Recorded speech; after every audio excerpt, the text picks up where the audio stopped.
Hello दोस्तों। तो आज हम पढ़ेंगे 11th का फिजिक्स, जिसमें हम पहला चैप्टर पढ़ने जा रहे हैं मैथमेटिकल टूल। अब आप सोचेंगे कि मैथमेटिक्स की क्या जरूरत पड़ गई फिजिक्स में।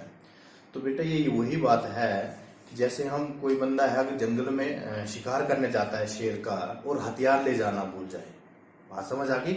ऐसी ही बात है अगर हम फिजिक्स पढ़ने जा रहे हैं और हमें बेसिक मैथमेटिक्स नहीं आती है तो हम फिजिक्स को अच्छे से समझ नहीं पाते, क्योंकि जितने फिजिक्स में लॉ दिए जाते हैं वो with the help of the mathematics क्या कहते हैं, प्रूफ होते हैं। तो आइए हम स्टार्ट करते हैं। सबसे पहला हमारा जो टॉपिक होगा उसको क्या बोलेंगे हम, फिजिकल क्वांटिटी। Physical quantity. अभी फिजिकल क्वांटिटी क्या होती है? फिजिकल क्वांटिटी वो क्वांटिटी होती है जो क्या करी जाती है, मेजर कर किसी भी ऑब्जेक्ट, कोई भी ऑब्जेक्ट है ये उसकी कैरेक्टरिस्टिक होती है या प्रॉपर्टी बोल सकते हैं, जो क्या करी जाती है, मेजर करी जाती है। अब मेजर करी जाती है जैसे कि मान लो मेरे पास क्या था, मैग्नीट्यूड था किसी का। तो मैग्नीट्यूड कैसे मेजर होता है? मैग्नीट्यूड कैसे लिखते हैं हम? Numerical value into unit. क्या लिखते हैं? Numerical value into unit. जैसे कि मैं मान लूं कि मेरे पास मास अगर लेता हूं, मान ले मेरे जैसे मास है 80 केजी। कितना है? 80 केजी। अब ये 80 क्या था, न्यूमेरिकल वैल्यू थी और यूनिट क्या थी, केजी। बात समझ आ गई? तो ये क्या है, फिजिकल क्वांटिटी है मेरे पास। बात समझ आ गई। पर धीरे धीरे क्या देखा गया कि जो मेरे पास मैग्नीट्यूड है ये सफिशिएंट नहीं है किसी भी फिजिकल क्वांटिटी को मेजर करने के लिए। तो इसलिए हमारे पास जो फिजिकल क्वांटिटी होती है वो दो हिस्सों में डिवाइड होती है।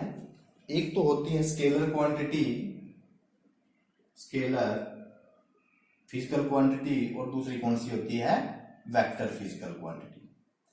अब जैसे कि मैग्नीट्यूड, मैंने अभी बताया आपको कि जैसे मेरे पास मैग्नीट्यूड है वो क्या होता है, सफिशिएंट नहीं होता है किसी भी फिजिकल क्वांटिटी को मेजर करने के लिए। जैसे कि मान लो मेरे पास एक कोई ब्लॉक है, अगर इसके ऊपर मैं फोर्स इधर लगा रहा हूं, 4 न्यूटन की फोर्स लगा रहा हूं इधर, और एक और 4 न्यूटन की इधर फोर्स लगा रहा हूं। ऐसे ही सेम ही ब्लॉक है मेरे पास, उसके ऊपर 4 न्यूटन का फोर्स मैं इधर लगा रहा हूं और 4 न्यूटन का फोर्स लेफ्ट साइड लगा रहा हूं। अब मेरे को बताओ कि इसमें नेट फोर्स कितनी आएगी? इसमें नेट फोर्स कितनी आ गई मेरे पास? नेट फोर्स आ गई 8 न्यूटन। बात समझ आ गई? कितनी आ गई?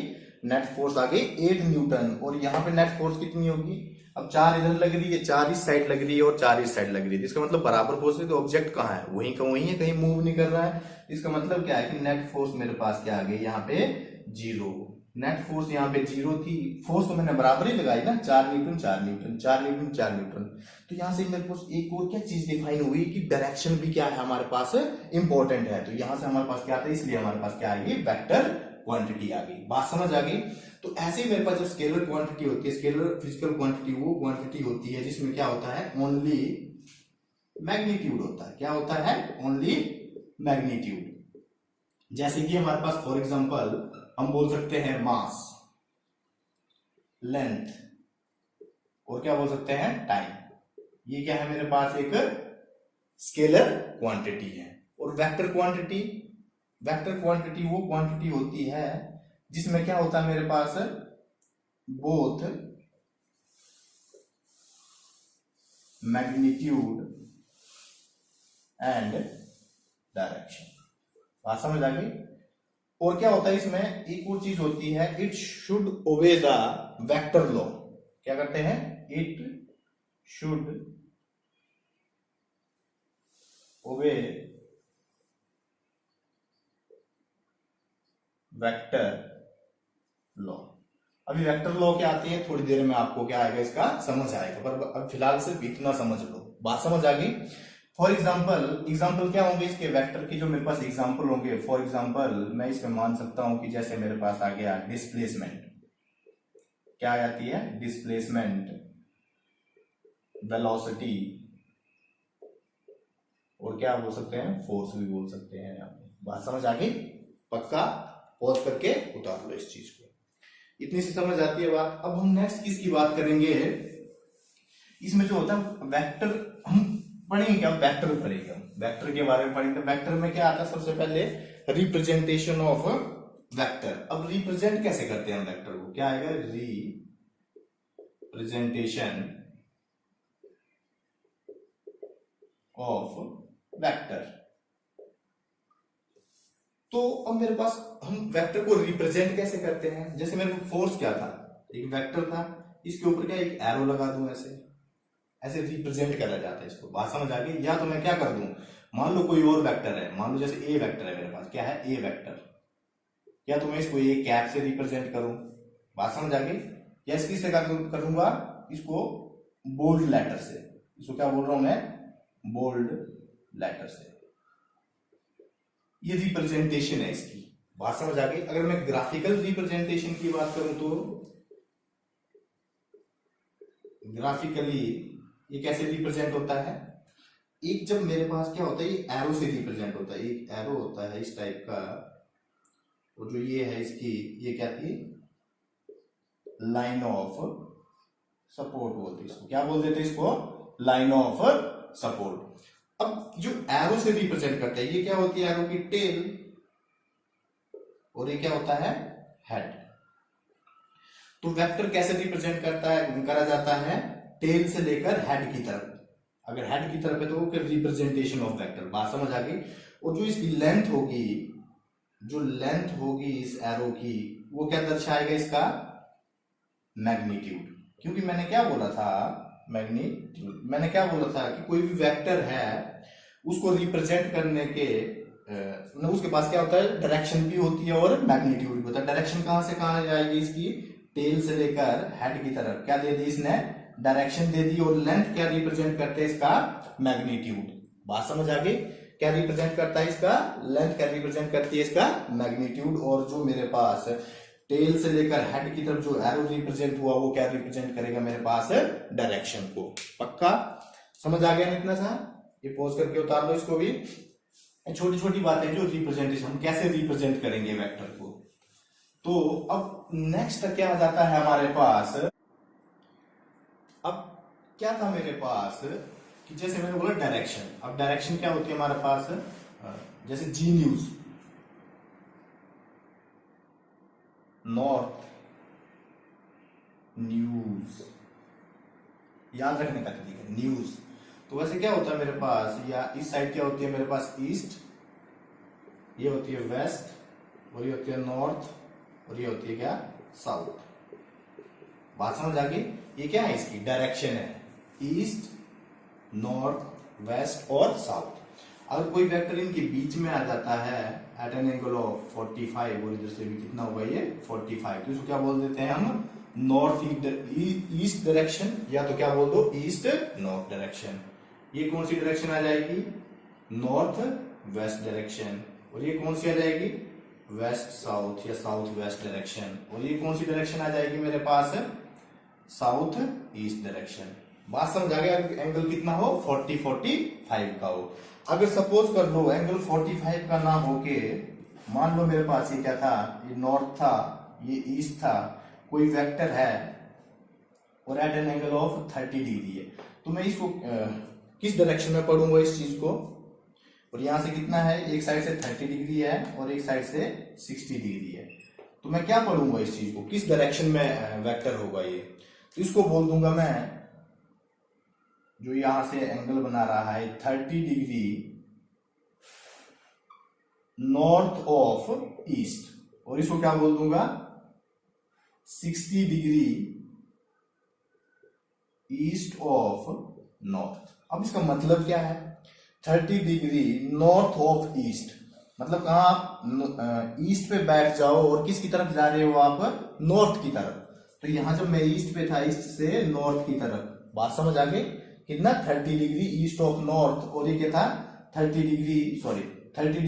डिग्री नॉर्थ ऑफ ईस्ट था। यहाँ पे कितना है 60 डिग्री ईस्ट ऑफ नॉर्थ, मतलब नॉर्थ पे बैठकर ईस्ट की तरफ। बात समझ आ गई? पक्का? इतनी सी छोटी छोटी रिप्रेजेंटेशन समझ आ रही है आपको? अब अगर आपको मैं एक एग्जांपल दूं तो आप बताओगे अब इसमें क्या होगा।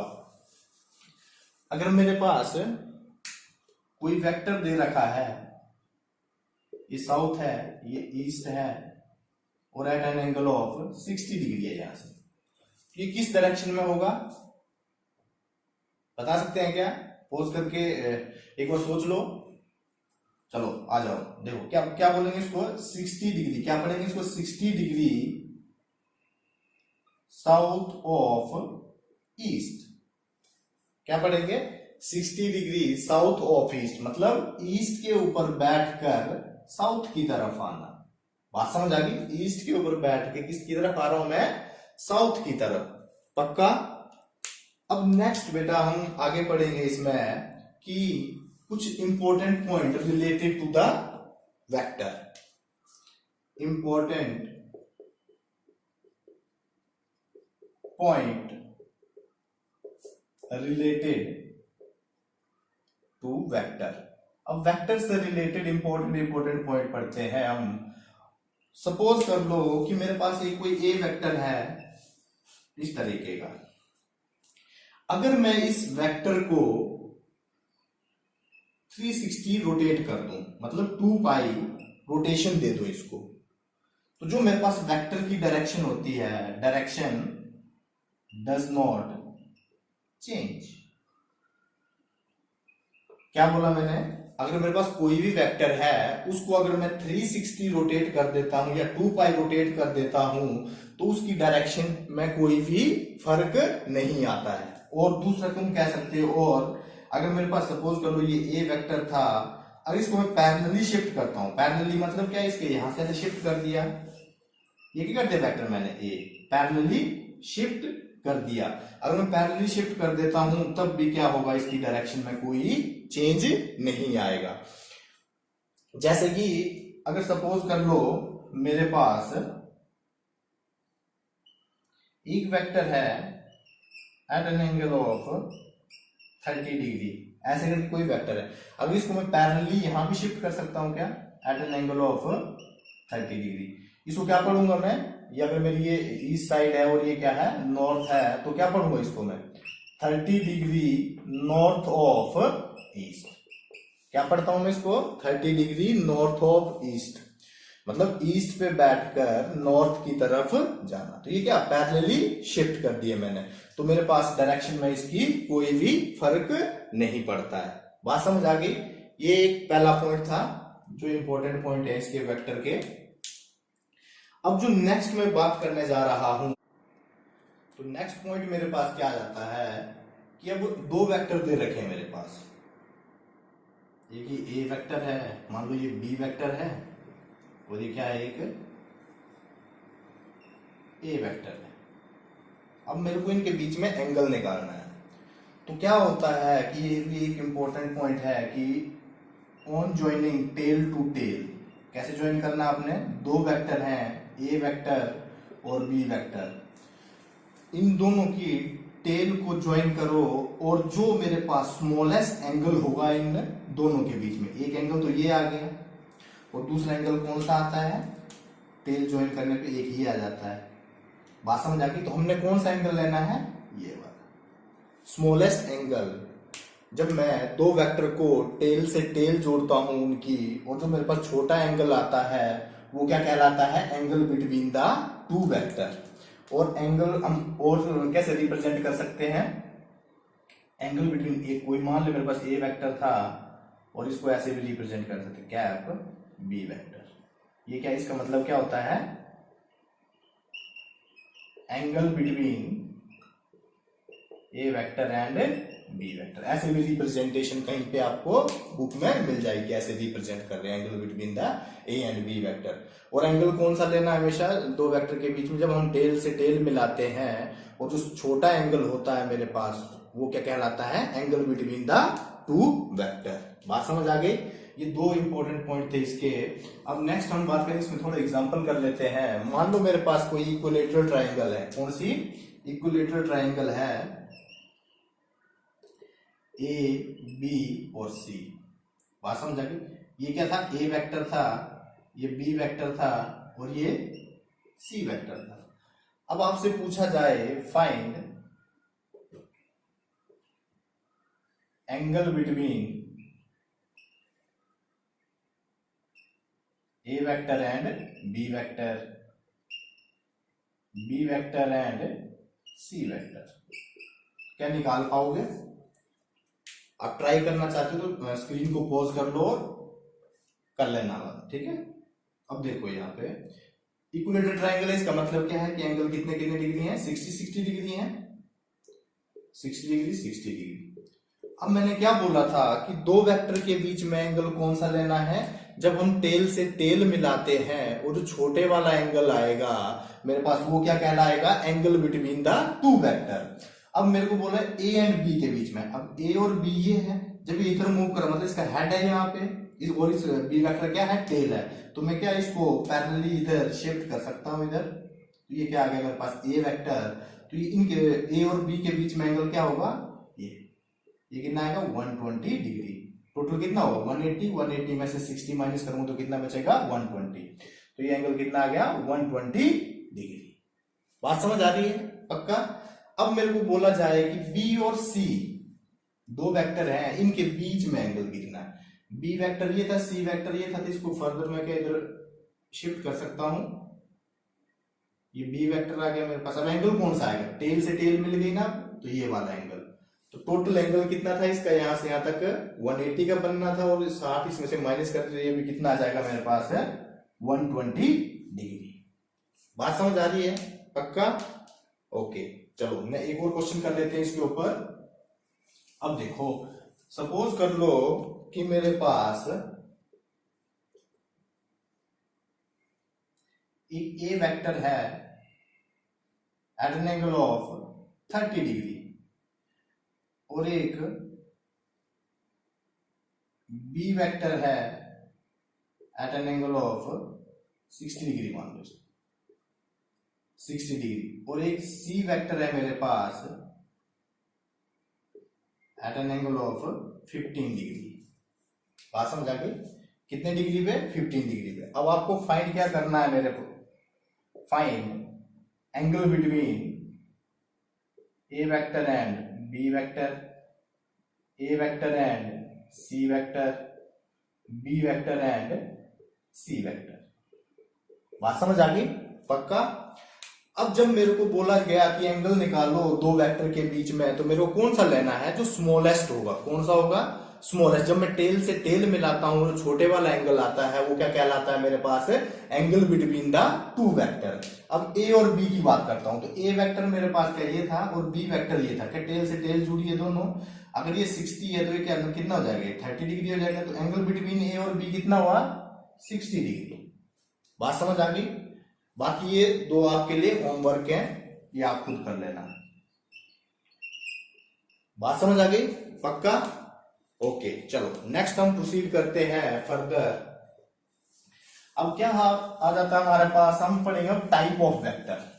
क्या पढ़ेंगे कि इंपॉर्टेंट पॉइंट हो गए ना, अब हम पढ़ेंगे type of vector, types of vector. अब वेक्टर के कितने टाइप होते हैं, तो सबसे पहले हम देखेंगे कि मेरे पास नेगेटिव वेक्टर, कौन सा नेगेटिव वेक्टर।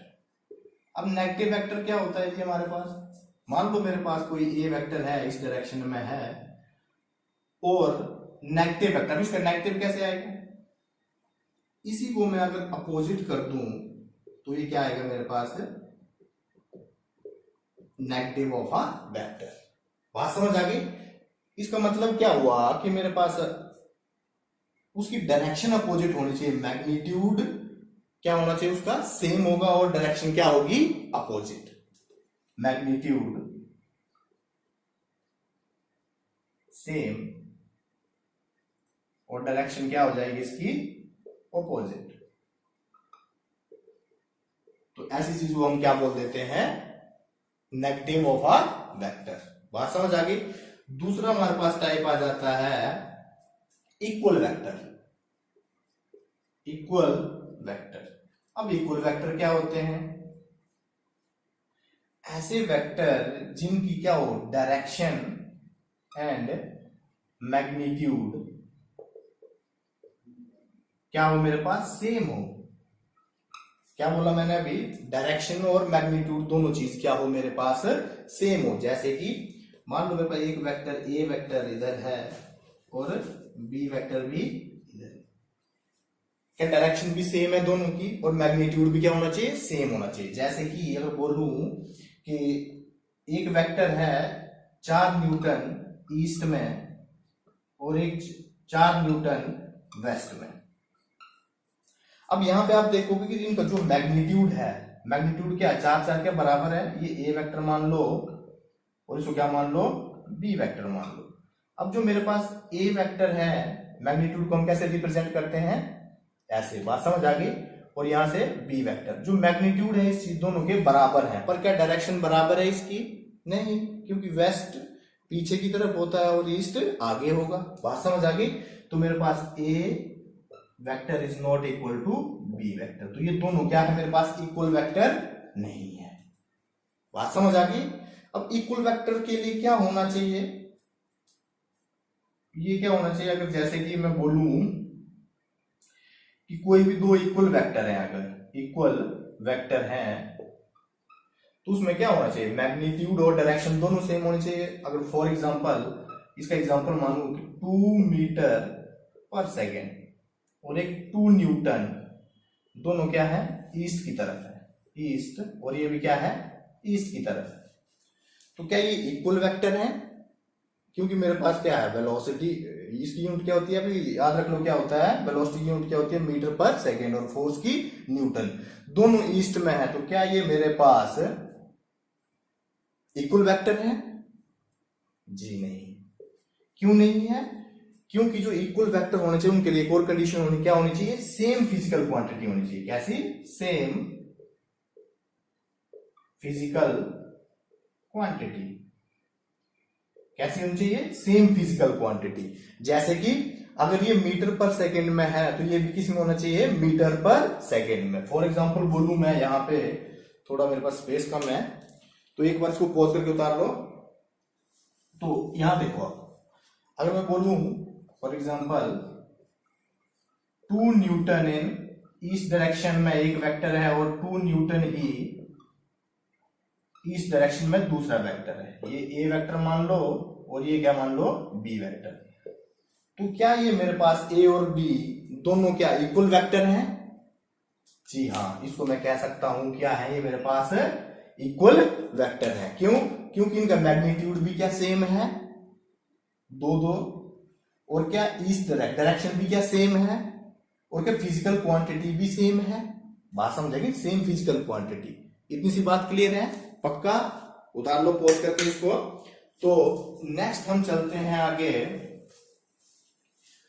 Collinear vector. कौन से वेक्टर, नेक्स्ट टाइप क्या आती है, थर्ड टाइप आ गया हमारे पास, कोलिनियर वेक्टर। अब कोलिनियर वेक्टर क्या होते हैं, ऐसे वेक्टर जो क्या हो, एक ही लाइन में एक्ट कर रहे हो। कैसे, ऐसे वेक्टर जो एक ही लाइन में एक्ट कर रहे, जैसे कि मान लो ए वेक्टर भी इधर ही है और बी वेक्टर भी इधर है। बात समझ आ गई, सेम लाइन ऑफ एक्शन बोल सकते हो, same act along same line. कैसे एक्ट कर रहे हैं, सेम लाइन में एक्ट कर रहे हो। ये पैरेलल भी हो सकते हैं और एंटी पैरेलल भी हो सकते हैं। मतलब कि जो मेरे पास यहां से ए वेक्टर है वो lambda time of B vector इस टाइप का हो कुछ, या तो ए वेक्टर इस डायरेक्शन में हो और बी वेक्टर क्या इस डायरेक्शन में हो। इसका मतलब क्या हुआ कि मेरे पास ये कैसे हैं, कोलिनियर वेक्टर है, क्योंकि इनकी लाइन कैसी है, एक ही है, सेम लाइन पे एक्ट कर रहे हैं। या तो पैरेलली होंगे या तो क्या होंगे, एक इधर से जा रहा हो और एक इधर से आ रहा हो, एंटी पैरेलल होंगे। बात समझ आ गई। ऐसे वेक्टर को क्या बोल देते हैं हम, कोलिनियर वेक्टर। अब जो नेक्स्ट टाइप आती है हमारे पास वो आती है कोइनिशियल वेक्टर। कोइनिशियल वेक्टर, अब कोइनिशियल वेक्टर क्या होते हैं, मेरे पास जो कोइनिशियल वेक्टर वो वेक्टर होते हैं, मतलब जो 2 से ज्यादा हो, कोई भी अगर 2 से ज्यादा वेक्टर हो और उनका जो इनिशियल पॉइंट है वो सेम हो तो उसको क्या बोल देता हूं मैं, कोइनिशियल वेक्टर। क्या बोला मैंने कोइनिशियल के लिए, जिनका इनिशियल पॉइंट क्या हो, सेम हो। ऐसे वेक्टर जिनका इनिशियल पॉइंट अगर सेम हो तो उनको क्या बोल देते हैं हम, कोइनिशियल वेक्टर। समझ आ रहा है इतना सा? पक्का? पॉज करके इसको उतार लो। अब नेक्स्ट टाइप हमारे पास क्या आती है? Coplanar vector. Coplanar vector. अब कोप्लेनर वेक्टर क्या होते हैं? कोप्लेनर मतलब अगर दो या दो से ज्यादा जितने भी वेक्टर हैं अगर वो एक ही प्लेन में लाई करें उसको क्या बोल देते हैं हम? Coplanar. Means lie in same plane. एक ही प्लेन में अगर लाई कर रहे हैं तो उस चीज को क्या बोल देंगे हम? कोप्लेनर। और इसमें एक और चीज होती है कि जो टू वेक्टर होते हैं वो क्या होते हैं? Always two vector always coplanar. अभी कोप्लेनर मतलब, अब देखो मान लो मेरे पास ये दो वेक्टर है, एक ये वेक्टर है और एक ये वेक्टर है। मान लो ये दो वेक्टर है मेरे पास। अगर ये एक प्लेन में होंगे, दो वेक्टर हैं एक प्लेन में कैसे आएंगे ये? तो मेरे को प्लेन कौन सा लेना है? ये। अगर मैं 3 डायमेंशन में देखूं तो कौन सा आएगा? ये प्लेन आएगा। बात समझ आ गई? अगर मैं इसको ऐसे रखता हूं तो क्या आएगा? ये भी एक प्लेन में ही आ रहे हैं। अगर मैं इसको ऐसे यहां से टेढ़ा रखता हूं ऐसे, तो प्लेन कैसे कटेगा? क्या तिरछा कटेगा थोड़ा सा? अगर तिरछा प्लेन काट रहा हूं तो कभी भी क्या हो रहा था? एक ही प्लेन में आ रहे थे। बात समझ आ गई? तो जो मेरे पास दो वेक्टर होते हैं वो ऑलवेज क्या होते हैं? कोप्लेनर होते हैं। हम इसको एक ही प्लेन में रख सकते हैं। अब सपोज कर लो अगर मेरे पास तीसरा वेक्टर भी आ जाता है, दो वेक्टर मान लो ऐसे थे और तीसरा वेक्टर ये था, तो क्या ये कोप्लेनर है? जी नहीं, ये कोप्लेनर नहीं है। बट क्या ये कोप्लेनर है? हाँ। अब क्या आ गई? एक ही प्लेन में आ गए तो कोप्लेनर है। तो जब हमारे पास 3 या 3 से ज्यादा जितने भी वेक्टर होते हैं कभी भी वो कोप्लेनर नहीं होते हैं। बट अगर मेरे पास दो वेक्टर हैं वो ऑलवेज क्या होंगे? कोप्लेनर होंगे। अगर 3 से ज्यादा वेक्टर आ जाते हैं तो मेरे पास वो कोप्लेनर हो भी सकते हैं और नहीं भी। बट दो वेक्टर क्या ऑलवेज मेरे पास क्या आएंगे? कोप्लेनर। बात समझ आ गई इतनी सी कोप्लेनर के बारे में? पक्का? पॉज करके इसको उतार लो। अब नेक्स्ट हम देखेंगे इसमें एक और चीज होती है जिसको हम बोलते हैं जीरो वेक्टर, या क्या बोल देते हैं उसको? Null vector. Null vector. अब ये जीरो वेक्टर और नल वेक्टर क्या होता है? नल वेक्टर का मतलब क्या है कि अगर मेरे पास कोई भी एक सर्कल है जिसका रेडियस क्या हो? जीरो हो, जिसका रेडियस ना हो। रेडियस मतलब ये आ गया, ये क्या है? एक नल वेक्टर है। जब मैं पॉइंट लगाया इसका मतलब क्या है? नल वेक्टर है। जिसका मैग्नीट्यूड तो होता है बट मेरे पास डायरेक्शन क्या होती है? जिसका मैग्नीट्यूड क्या आएगा? जीरो आएगा। मैग्नीट्यूड क्या हो? जीरो हो और मेरे पास डायरेक्शन क्या हो? कोई भी डायरेक्शन, आर्बिट्रेरी डायरेक्शन। क्योंकि इस पॉइंट की क्या डायरेक्शन है कुछ अब नहीं बता सकते ना, कोई कुछ भी डायरेक्शन हो सकती है इस पॉइंट की। बात समझ आ गई? ऐसे वेक्टर को क्या बोल देते हैं हम? नल या जीरो वेक्टर। फॉर एग्जाम्पल मैं मानू, फॉर एग्जाम्पल मेरे पास एक ए वेक्टर है प्लस माइनस ए वेक्टर। इन दोनों को अगर मैं जोड़ूंगा तो मेरे पास क्या आना चाहिए? क्योंकि जो हमारे पास वेक्टर लॉ होते हैं, अगर दो वेक्टर को मैं ऐड करता हूं तो यार रिजल्टेंट भी क्या आएगा? मेरे पास वेक्टर ही आएगा, क्योंकि ये मैथमेटिक्स है। अकॉर्डिंग टू द मैथमेटिक्स अगर दो सेम चीजों को जोड़ता हूं तो रिजल्टेंट भी क्या आएगा? सेम ही आता है। बात समझ आ गई? तो अगर इन दोनों को जोड़ूं तो यहाँ रिजल्टेंट आना चाहिए। अब रिजल्टेंट क्या आएगा? यहाँ इन्होंने एक और क्या चीज है जो रिजल्टेंट आ गया उसको क्या बोल दिया है? रिजल्टेंट। इसको क्या बोल दिया? जीरो वेक्टर बोल दिया। क्या बोल दिया इसको? जीरो वेक्टर, जिसको रिप्रेजेंट करेंगे हम ऐसे। बात समझ आ गई? इसके ऊपर क्या सॉरी वेक्टर लगा दिया, इसके ऊपर एरो लगा दिया, इसको क्या बोल देंगे हम? Zero vector. बात समझ आ गई? पक्का? पॉज करके ये उतार लो।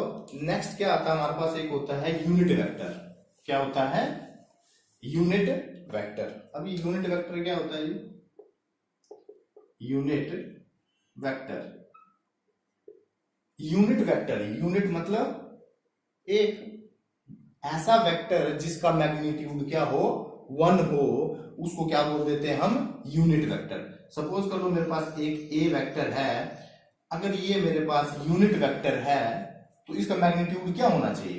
ए वेक्टर का मैग्नीट्यूड क्या होना चाहिए? मेरे पास 1 होना चाहिए। तो अगर मैं इसको वेक्टर फॉर्म में लिखना चाहूं, जैसे यूनिट वेक्टर फॉर्म में लिखना चाहूं, तो इसको रिप्रेजेंट करा जाता है ए कैप से।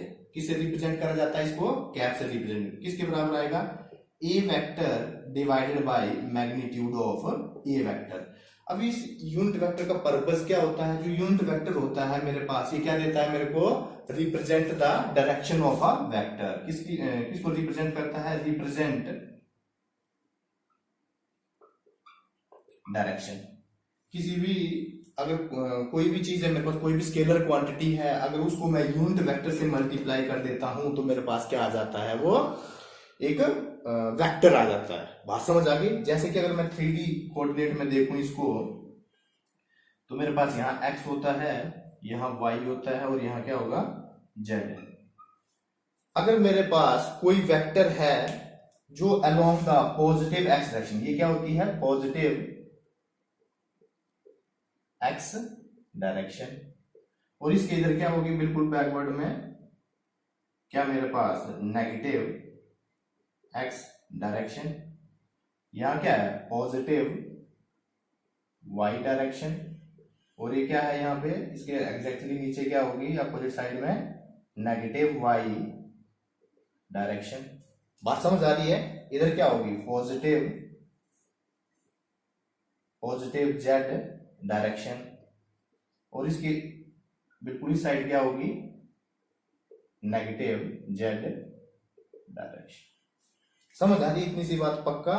अगर सपोज कर लो मेरे पास कोई एक वेक्टर है जो पॉजिटिव x एक्सिस के अलोंग है, कोई यूनिट वेक्टर है जिसका मैग्नीट्यूड क्या है? 1 है। अगर इस डायरेक्शन में है तो इस चीज को कैसे रिप्रेजेंट करा गया? ये क्या था? Unit vector in positive x axis. तो जब ये जो unit vector in positive x axis, इसको कैसे रिप्रेजेंट करा गया है?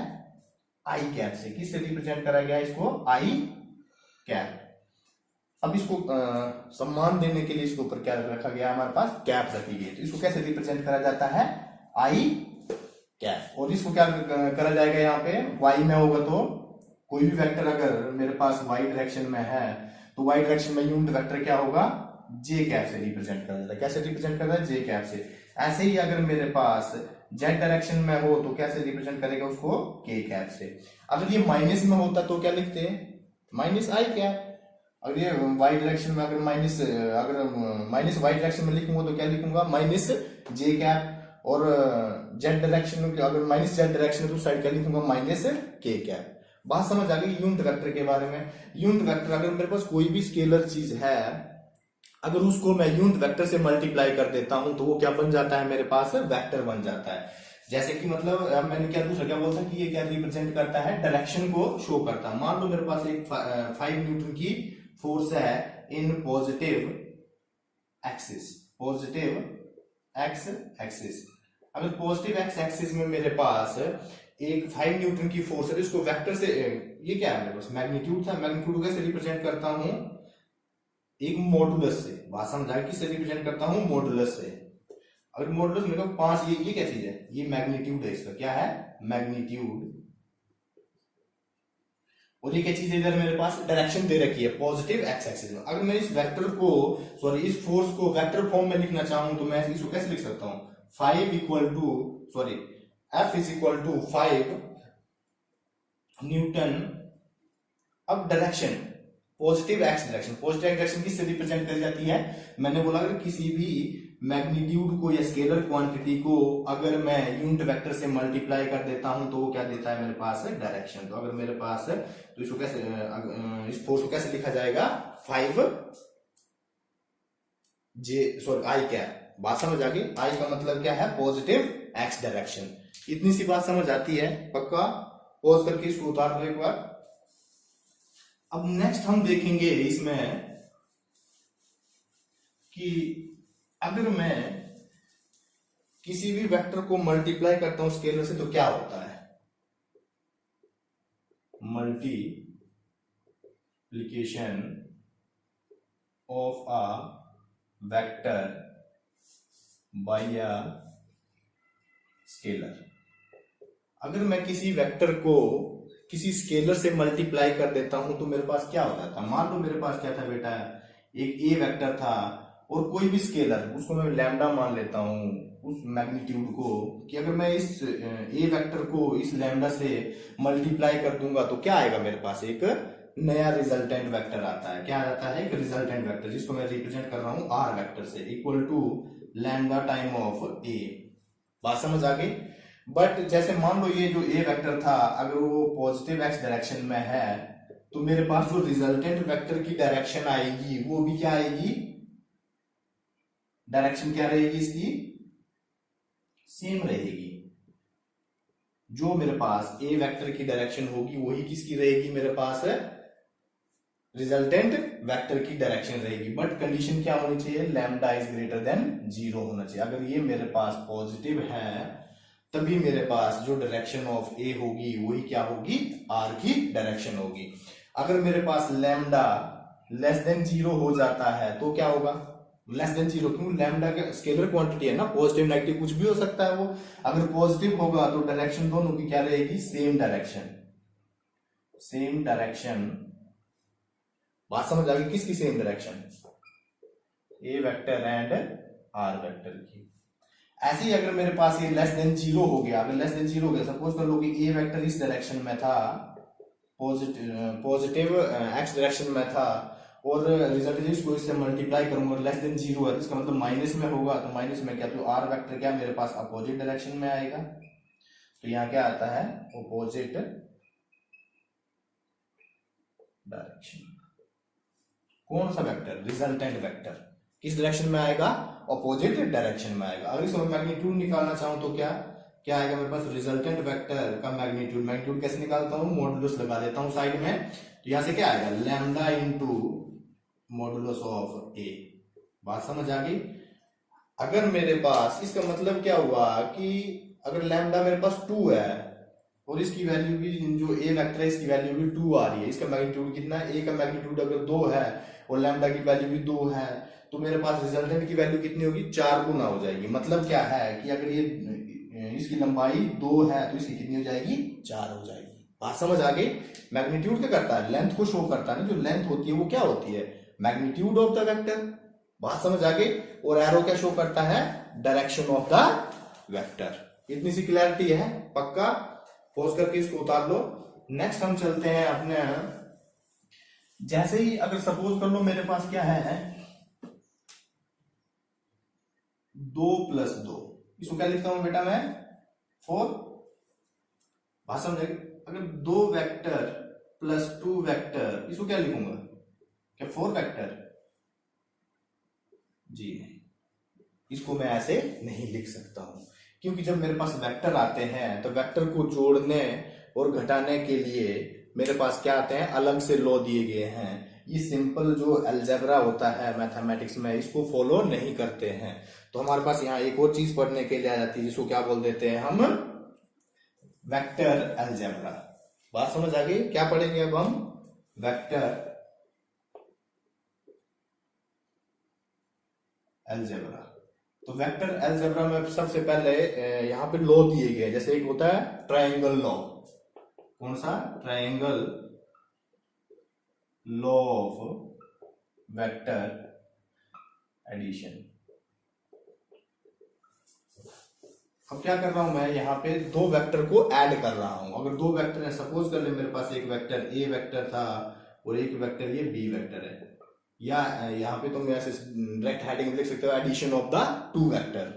अगर 2 वेक्टर को ऐड कैसे करे जाते हैं, वहां उसके लिए एक लॉ आ गया। कौन सा लॉ था, ट्रायंगल लॉ। तो इस ट्रायंगल लॉ ने क्या बोला कि मेरे पास जो 2 वेक्टर हैं, ये क्या है, एक 2 साइड ऑफ ट्रायंगल मान लो। इसने क्या बोला कि जो ये 2 वेक्टर हैं इनको as a 2 side of triangle मान लो, और उनको ज्वाइन कैसे करना है, एक का हेड तो दूसरे का टेल। तो यहां से मान लो मेरे पास क्या आया था, ये हेड ऑफ ए आया इधर, और टेल से दूसरे वेक्टर को यहां से जोड़ दिया।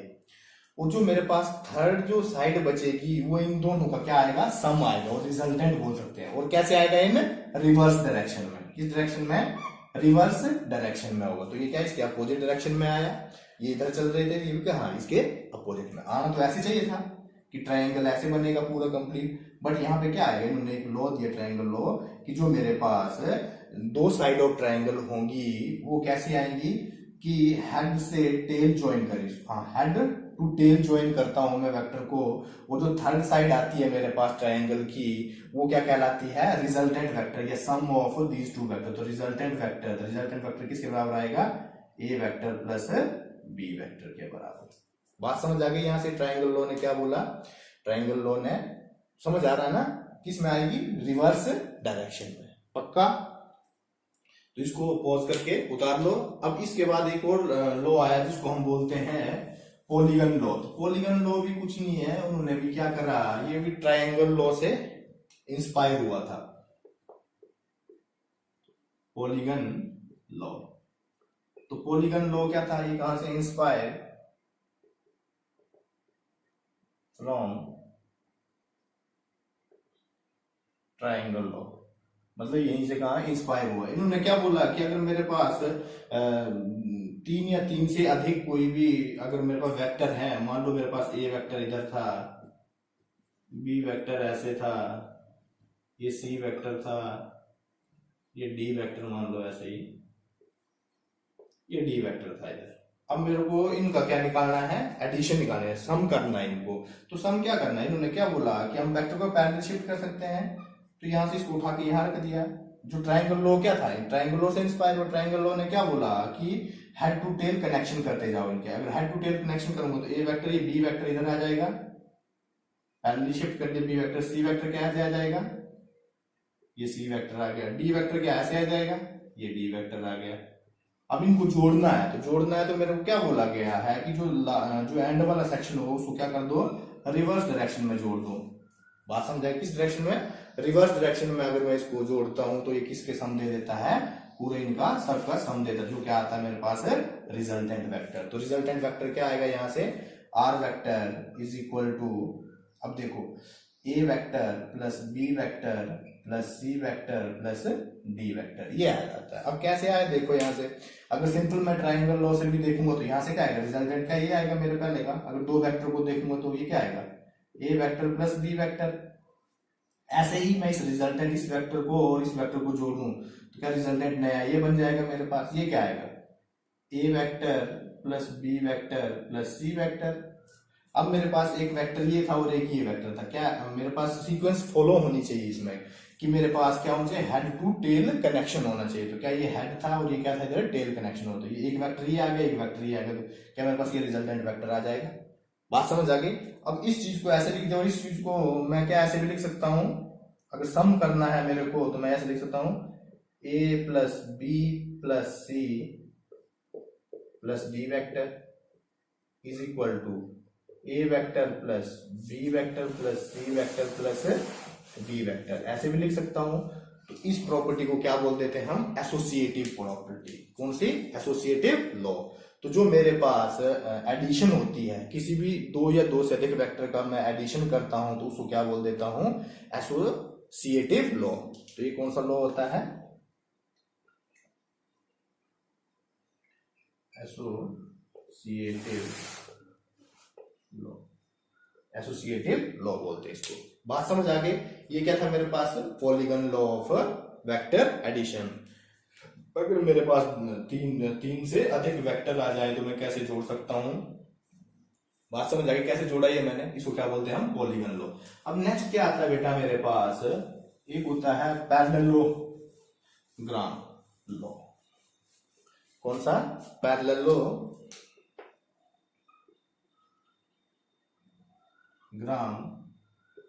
Law of vector addition. तो पैरेललोग्राम ने क्या बोला कि मेरे पास कोई भी दो वेक्टर हैं, उनको टेल से टेल जोड़ दो। कैसे जोड़ दो, टेल से टेल जोड़ दो, और जो इनकी जो अपोजिट साइड होंगी वो क्या होंगी, जो पैरेलल साइड होंगी। अपोजिट का मतलब क्या है, इधर की इधर आगे जो पैरेलल साइड होंगी वो कैसे होंगी, बराबर होंगी। तो ये ए वेक्टर था, इसके बीच में एंगल मान ले कोई भी थीटा था, ये बी वेक्टर था। तो जो इसकी पैरेलल साइड क्या यहाँ पे आएगी बेटा, ये आ गया, और इसकी पैरेलल साइड क्या ये आएगी। तो यहां से क्या आ जाएगा, जितना ये ए वेक्टर है तो ये क्या आएगा, ए वेक्टर आएगा, ये बी वेक्टर तो ये क्या आएगा, बी वेक्टर आएगा। तो जो इनका लॉन्गर डायगोनल होगा, longer diagonal between longer diagonal of the parallelogram क्या देगा मेरे पास है रिजल्टेंट। अगर एडिशन करनी है तो एडिशन के लिए क्या आ गया R is equal to A vector plus B vector. बात समझ आ गई। यहां से तो सिमिलर जैसे कैसे लग रहा है, ट्रायंगल लॉ जैसा ही है, बट इन्होंने क्या बोला कि मैं इनको क्या कर सकता हूँ पैरेलली शिफ्ट कर दूंगा, तो जो मेरे पास लॉन्गर डायगोनल आएगा, ये कौन सा डायगोनल है बेटा, लॉन्गर डायगोनल किसके बराबर आ जाएगा, ए प्लस बी के बराबर। अब मैं दूसरी तरफ से अगर मैंने कौन सी ट्रायंगल देखी, ये वाली ट्रायंगल देखी थी, अगर मैं ऊपर वाली देखता तो यहां से क्या आता resultant R is equal to क्या B vector plus A vector. बात समझ आ गई। तो मैं रिजल्टेंट मेरा क्या आ सकता है बी प्लस ए भी हो सकता है, तो यहां से A vector plus B vector is equal to B vector plus A vector. ऐसे भी लिख सकता हूं इस चीज को, क्या ऐसी प्रॉपर्टी को क्या बोल देते हैं हम, कॉम्यूटेटिव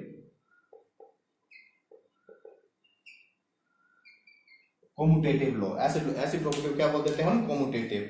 तो जो मेरे पास एडिशन होता है किसी भी दो वेक्टर का या दो से अधिक वेक्टर का, वो तो क्या एक तो एसोसिएटिव भी हो सकता है और दूसरा क्या हो सकता है कॉम्यूटेटिव भी हो सकता है। बात समझ आ गई। ये था मेरे पास एक बेसिक आइडिया सा कि इनको लिखा कैसे जाता है। अब मेरे को कैलकुलेट करना होगा कि जो आर वेक्टर है इसका मैग्नीट्यूड कितना आएगा, क्योंकि मेरे पास ए वेक्टर दे रखा था तो बी वेक्टर दे रखा था। इन दोनों का अगर मेरे पास मैग्नीट्यूड गिवन है तो मेरे पास क्या आर वेक्टर का मेरे को मैग्नीट्यूड निकालना चाहिए। जैसा कि थोड़ी देर पहले मैंने आपको एग्जांपल दिया था, मान ली मेरे पास ए वेक्टर भी 2 था और बी वेक्टर भी क्या था 2 था, तो रिजल्टेंट क्या, मैं इसको 2 + 2 लिख सकता हूँ इक्वल टू 4? नहीं, ऐसा नहीं लिख सकता था मैं, इसलिए तो ये लॉ आया। अब इसको कैलकुलेट करने के लिए रिजल्टेंट के जो मैग्नीट्यूड है उसको कैलकुलेट कैसे करा जाता है, आइए वो सीखते हैं। वो कैसे आ जाएगा, एनालिटिकल मेथड से। तो इसको पॉज करके उतार लेना बेटा एक बार। तो आइए हम देखते हैं अब कि इसको हम कैलकुलेट कैसे करेंगे। मान लो मेरे पास 2 वेक्टर थे,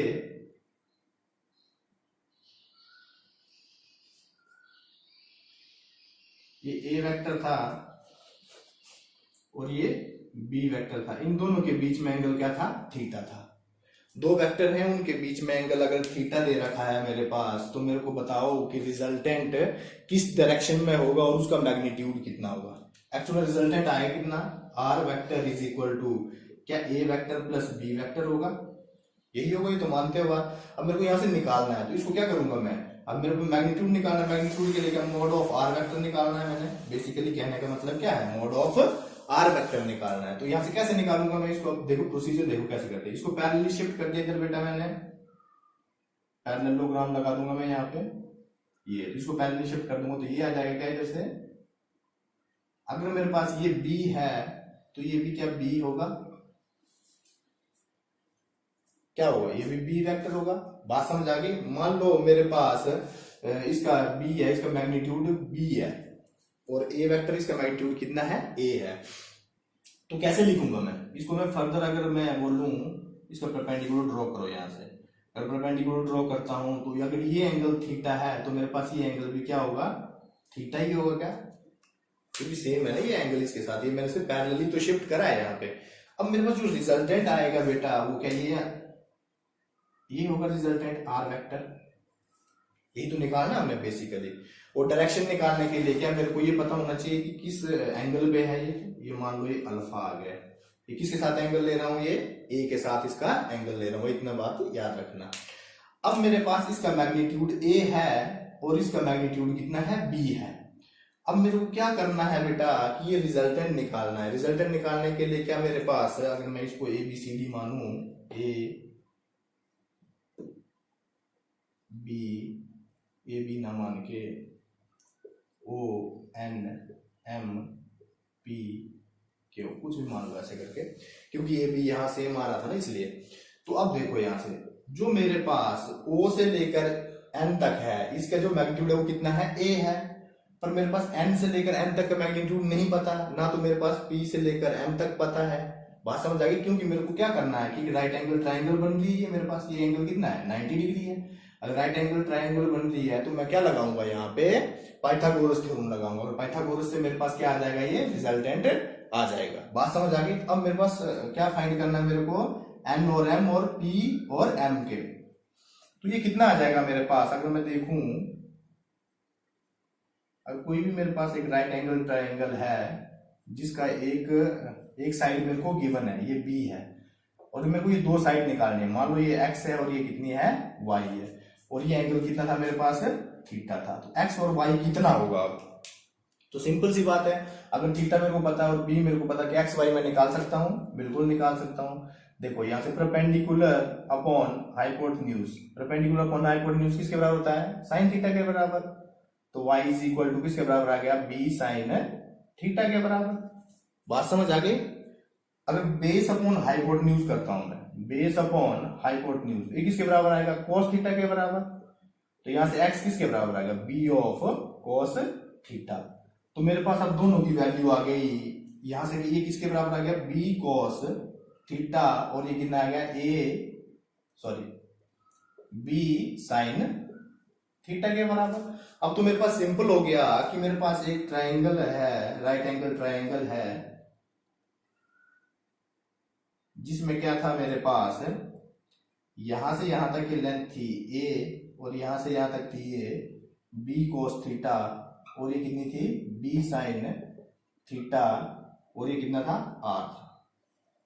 अब ये निकालना है मेरे को, ये r क्या है बेटा, ये किसके बराबर है, मैग्नीट्यूड। इसको कैपिटल आर सिंपल दिख रहा हूं, वेक्टर इसके ऊपर मैं एरो नहीं लगा रहा हूं, इसका मतलब क्या है, ये मेरे पास है मैग्नीट्यूड है। ये बात समझ आ गई।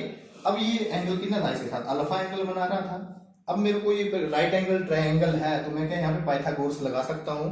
तो यहां से मेरे पास क्या आ जाएगा, आर का स्क्वायर इज इक्वल टू, इन दोनों का square, A plus B cos of theta का होल स्क्वायर प्लस इस साइड का square B square sine square theta. अब इसको ओपन कर लो जैसे, बस A square plus B square किसके बराबर होता है, A square plus B square cos theta plus 2ab क्या आ जाएगा, b कितना था, cos थीटा के साथ में, plus B square sine square theta. इतनी सी बात समझ आ गई बेटा। अब यहां से देखो मेरे पास ये भी b cos थीटा था और ये b साइन थीटा है, तो b स्क्वायर स्क्वायर है, तो इन b को कॉमन ले लो, तो ये sign square theta plus cos square theta किसके बराबर आ जाएगा, 1 के बराबर।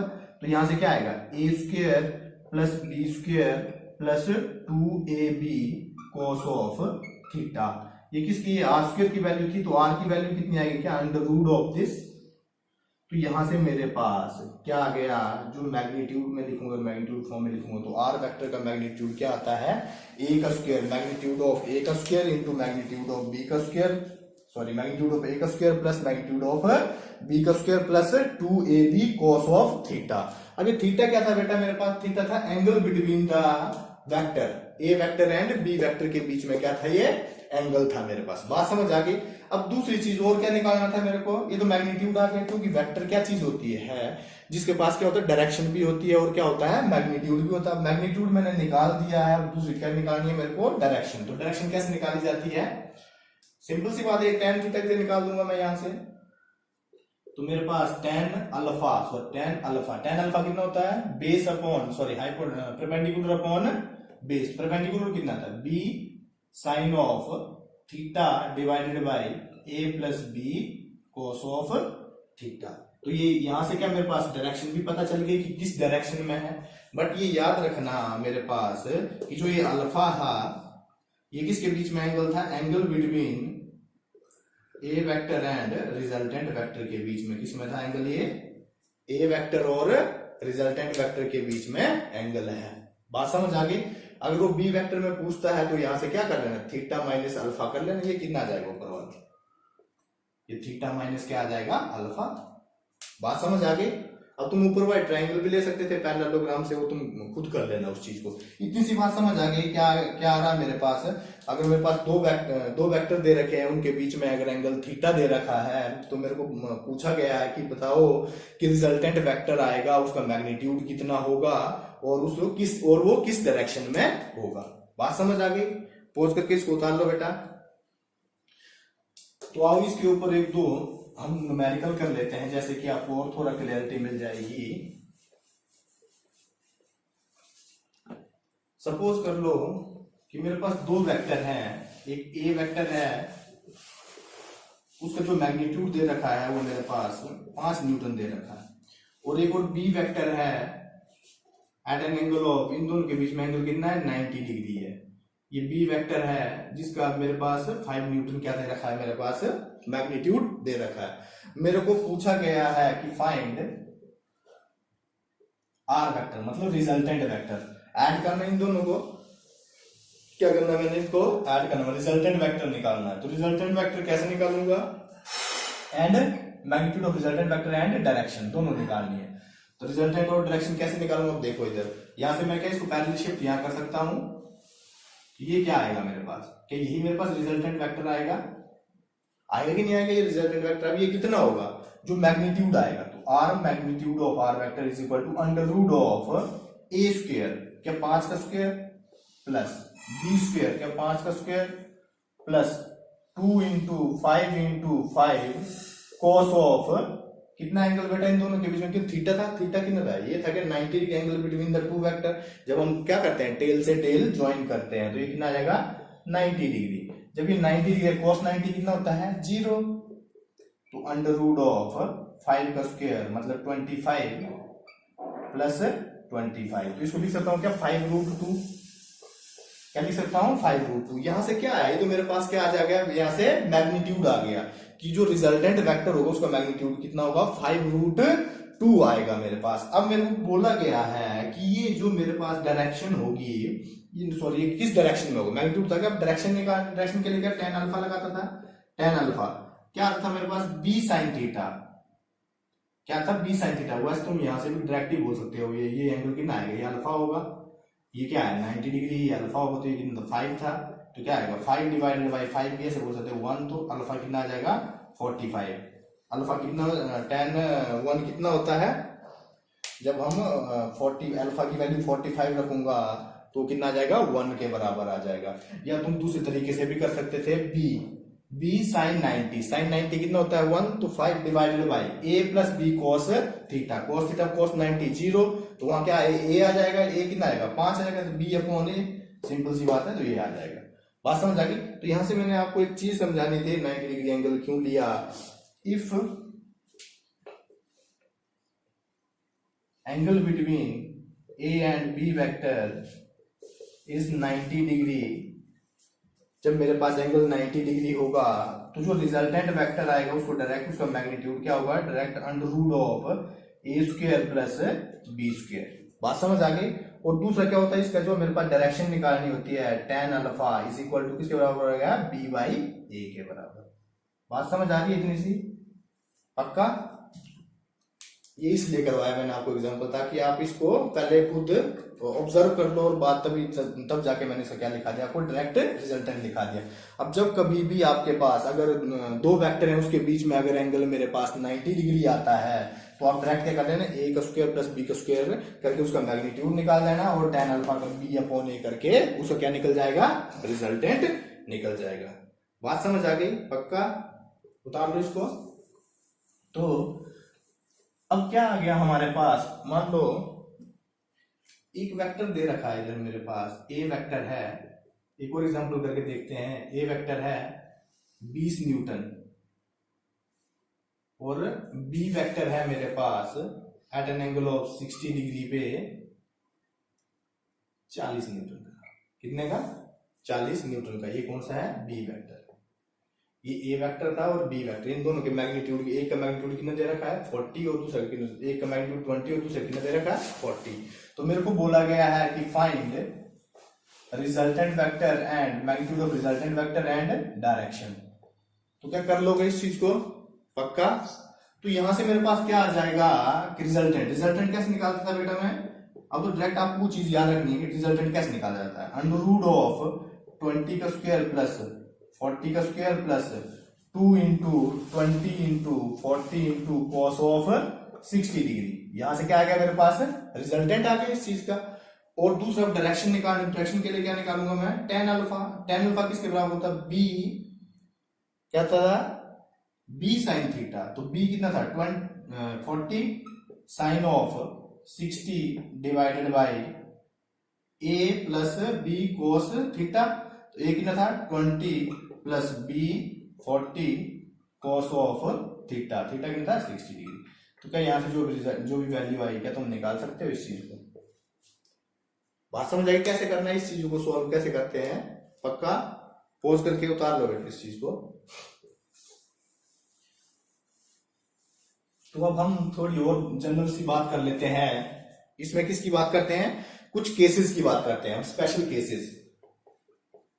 केसेस की बात करते हैं। अगर मैं बोलूं इफ थीटा इज 0 डिग्री, मतलब कि दोनों वेक्टर कैसे होंगे? पैरेलल, ए वेक्टर भी इधर ही है और बी वेक्टर भी इधर ही है मेरे पास।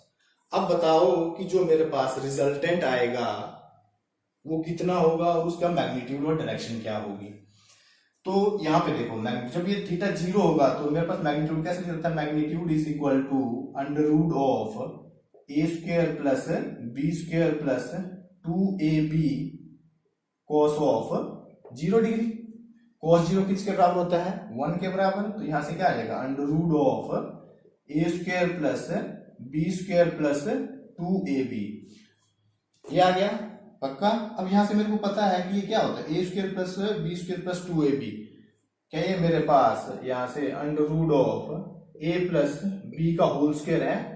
तो यहां से मेरे पास रिजल्टेंट की वैल्यू कितनी आ गई? ए प्लस बी। तो जब मेरे पास क्या होता है, एंगल 0 डिग्री होता है, तो जो मेरे पास मैक्सिमम वैल्यू आती है किसी भी रिजल्टेंट की वो कब आती है? जब एंगल इक्वल टू 0 डिग्री है। तो maximum value of resultant, magnitude की मैक्सिमम वैल्यू कब होगी? ए प्लस बी। ये मैक्सिमम यही हो सकता है ना, ए प्लस बी। बात समझ आ गई? जब एंगल कितना होगा? 0 डिग्री होगा। अगर मैं बोलूं if theta is equal to 180 degree, मतलब क्या है कि ए वेक्टर अगर इधर है और बी वेक्टर कहां होगा? अपोजिट डायरेक्शन में होगा। यही तो होता है 180 डिग्री। अगर मेरे पास एंगल उनके बीच में 180 डिग्री हो गया तो मेरे पास रिजल्टेंट क्या आ जाएगा? तो रिजल्टेंट इज इक्वल टू,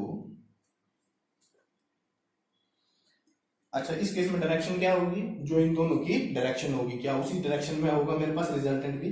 बात समझ आ गई? मैग्नीट्यूड तो मैक्सिमम आएगा ही आएगा, पर डायरेक्शन कहाँ आएगी?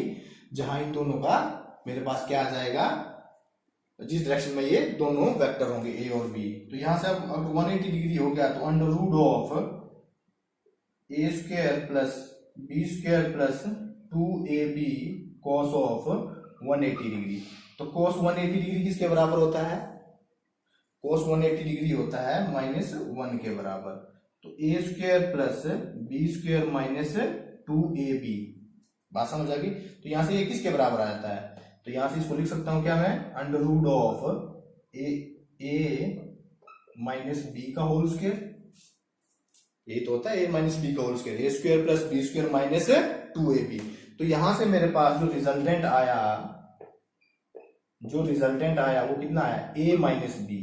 इसका मतलब क्या है बेटा कि ये क्या है? उस मैग्नीट्यूड की मिनिमम वैल्यू है। अब मेरे से क्वेश्चन में पूछा जाएगा कि मेरे पास दो वेक्टर दे रखे हैं, बताओ उनका मैक्सिमम मैग्नीट्यूड कब होगा? मैक्सिमम मैग्नीट्यूड कब होगा? जब उनके बीच में, दो वेक्टर के बीच में एंगल कितना होगा? 0 डिग्री होगा और वो मैग्नीट्यूड किसके बराबर होगा? ए प्लस बी के बराबर। और मिनिमम कब होगा? जब वो क्या होंगे? अपोजिट डायरेक्शन में होंगे, मतलब 180 डिग्री एंगल होगा। क्यों अपोजिट क्यों बोला बेटा? क्योंकि एंगल किसके बीच में होता है? टेल टू टेल जब हम ज्वाइन करते हैं तो उसके बीच में जो एंगल होता है वो मेरे पास क्या कहलाता है? Angle between the vector. तो यहां से मेरे पास जो मिनिमम वैल्यू आएगी वो क्या आएगी? b माइनस ए। बात समझ आ गई? और इसकी डायरेक्शन क्या होगी? अब इन दोनों में से जो सा बड़ा हुआ क्या उसी तरफ मेरे पास रिजल्टेंट होगा। बात समझ आ रही है इतनी सी? पक्का? ये पॉज करके उतार लो बेटा एक बार। ओके, आगे भी केसेस यही हैं बट उनको मैं ऐसा क्वेश्चन ट्रीट करता हूं कि जैसे कि मैं बोलूं कि फॉर एग्जांपल मेरे पास जो मैग्नीट्यूड ऑफ आर वेक्टर है equal to, if magnitude of R vector is equal to magnitude of A vector is equal to magnitude of B vector. अगर ये तीनों बराबर हो जाएं देन, ये तीनों बराबर हो जाए तो फाइंड थीटा। या तुम ऐसे बोल सकते हो या ऐसे बोल सकते हो कि ऐसा कौन सा एंगल होगा जब ये तीनों चीजें क्या हो जाए? बराबर। रिजल्टेंट और जो मैग्नीट्यूड होते हैं, जो वेक्टर हैं, उनके जो मैग्नीट्यूड होंगे वो सारे के सारे तीनों के तीनों क्या हो जाएं, बराबर हो जाएं। तो आइए इस चीज को देखते हैं हम। तो मान लो इस चीज सारी की सारी चीजों किसके बराबर मान रहा हूं मैं, आर के बराबर मान रहा हूं। तो यहां से क्या आ जाएगा, R is equal to under root of R square plus 2 time of R R cos of theta. ये था ना बेटा, क्योंकि मैग्नीट्यूड क्या मान लिए मैंने, सेम मान लिए, तो रिजल्टेंट क्या आता था, A square plus B square plus 2ab cos of theta. इसको स्क्वायर कर दो, इधर आ गया, तो R square is equal to R square, ये कितना आ जाएगा, आर स्क्वायर ये कॉमन आ जाएंगे, आर स्क्वायर अंदर कितना बचेगा, ये 2 भी कॉमन ही आ गया बेटा, तो अंदर कितना बचेगा 1 प्लस कॉस ऑफ थीटा। इस आर स्क्वायर से आर स्क्वायर गया, तो यहां से क्या आ गया, 1 is equal to 2 into 1 plus cos of theta. तो इसको कैसे लिख सकता हूं बेटा, 1 plus cos of theta is equal to, sorry हाँ, 1 plus cos of theta is equal to क्या, 1/2 आ जाएगा पक्का। तो यहां से मेरे पास कॉस ऑफ थीटा किसके बराबर है, cos of theta is equal to 1/2 minus 1, तो ये किसके बराबर आएगा, -1/2। अब कॉस की कितनी वैल्यू, किस एंगल पे वैल्यू -1/2 होती है, तो ये होती है थीटा इज इक्वल टू जब 120 डिग्री होता है मेरे पास, कितना होगा जब थीटा 120 डिग्री होगा। मतलब क्या है कि एक वेक्टर ए वेक्टर अगर इधर है तो बी वेक्टर इधर होगा at an angle of 120 degree, तो मेरे पास रिजल्टेंट कहाँ आएगा, क्या इसके बीच में आएगा, नहीं ऐसे ही आएगा ना, कि रिजल्टेंट कहाँ आएगा, इसके बीच में ही आएगा इधर कहीं। तो ये तीनों क्या आ जाएंगे मेरे पास, बराबर आ जाएंगे। ये तो मैं ऐसे ज्वाइन करवा सकते हैं इस चीज को, बात समझ आ गई पक्का। पॉज करके इसको उतार लो। अगर मैं बोलूं नेक्स्ट क्वेश्चन में, अगर देखते हैं हम, बोलता है कि if the angle between A and B vector is theta, ठीक है, angle between the A and B vector is theta, जब मेरे पास ए और बी का मैग्नीट्यूड बराबर हो जाए, क्या हो जाए, अगर ये दोनों बराबर हो जाए तो बताओ मेरे पास मैग्नीट्यूड ऑफ रिजल्टेंट वेक्टर क्या आएगा। बात समझ आ गई। अगर ए बी दो वेक्टर हैं, उनके बीच में एंगल क्या है मेरे पास, थीटा है, तो ए बी जो मेरे पास उनका मैग्नीट्यूड है दोनों का बराबर है, तो रिजल्टेंट किसके बराबर आएगा, तो resultant vector is equal to under root of, इसको मैं ए के बराबर मान सकता हूं, ए के बराबर मान लो, A square plus 2 time of A square cos of theta. इतनी सी बात समझ आ गई पक्का। तो यहां से क्या आ जाएगा, अंडर द रूट ऑफ, ये ए स्क्वायर कॉमन आ गया, यहां से 1 2, अगर मैं सिंपल लिखूं तो 2a square plus 2a square cos of theta, तो यहां से 2a स्क्वायर कॉमन आ गया, 2a square into 1 plus cos of theta का अंडर रूट, यही आ गया क्या। बट मेरे पास मैथमेटिक्स में एक प्रॉपर्टी होती है 1 प्लस कॉस थीटा, जो मेरे पास आता है 1 प्लस कॉस ऑफ थीटा, इसको मैं लिख सकता हूं 2 कॉस स्क्वायर थीटा बाई 2। बात समझ आई, किसके बराबर लिख सकता हूं, 1 प्लस कॉस थीटा को 2 कॉस स्क्वायर थीटा बाई 2। तो यहां पे वो वैल्यू पुट कर दो तो क्या आ जाएगा मेरे पास, तो under root of 2a square into 2 cos square theta by 2। तो यहां से कितने 2 4 हो जाएगा, तो यहां से क्या लिख सकता हूं मैं, 2a into cos theta by 2 का होल स्क्वायर का अंडर रूट। बात समझ आ गई। तो स्क्वायर से अंडर रूट कट गया, तो यहां से मेरे पास रिजल्टेंट किसके बराबर गया, resultant of A and B vector is equal to 2a cos of theta by 2। किसके बराबर आता है, 2a cos of theta by 2। तो ये आपको चीजें वैसे तो याद होनी चाहिए आपको, ये क्वेश्चन नहीं है। जैसे मतलब दो मेरे पास दो वेक्टर हैं, उनका मैग्नीट्यूड अगर बराबर आता है तो रिजल्टेंट की वैल्यू डायरेक्ट कैसे लिख सकते हो, 2a cos थीटा बाई 2, मतलब 2 इंटू इन दोनों में से एक का मैग्नीट्यूड लिख दिया और cos जो एंगल दे रखा है उसको हाफ करके अगर cos की वैल्यू निकाल लूं तो वो मेरे पास क्या आ जाएगा, रिजल्टेंट वेक्टर का मैग्नीट्यूड। बात समझ आ गई? पॉज करके इसको उतार लो और आपके लिए एक होमवर्क देता हूं मैं, क्वेश्चन देता हूं करने के लिए। मान लो मेरे पास क्या है, एक वेक्टर है 3 न्यूटन का और दूसरा वेक्टर है मेरे पास 3 न्यूटन का, तो दूसरा वेक्टर है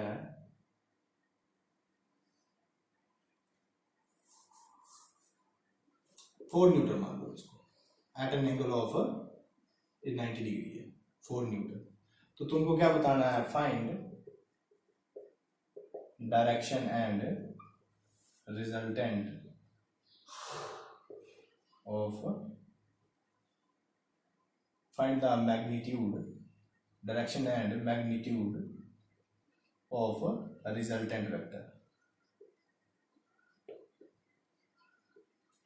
क्या पूछा गया आपसे, मतलब एक वेक्टर है जिसका मैग्नीट्यूड 3 न्यूटन है और एक वेक्टर जिसका मैग्नीट्यूड कितना है, 4 न्यूटन है। तो आपको क्या बताना है, इसकी डायरेक्शन बतानी है और मैग्नीट्यूड बताना है कि इसका जो मेरे पास रिजल्टेंट वेक्टर आएगा, क्योंकि ऐड करूंगा इन दोनों को, R vector equal to A vector plus B vector, तो यहां से क्या आ जाएगा, डायरेक्शन भी आ जाएगी और मैग्नीट्यूड भी आ जाएगा। ये आप मेरे को कमेंट बॉक्स में बता सकते हैं। बात समझ आ गई? पक्का? पॉज करके उतार लो।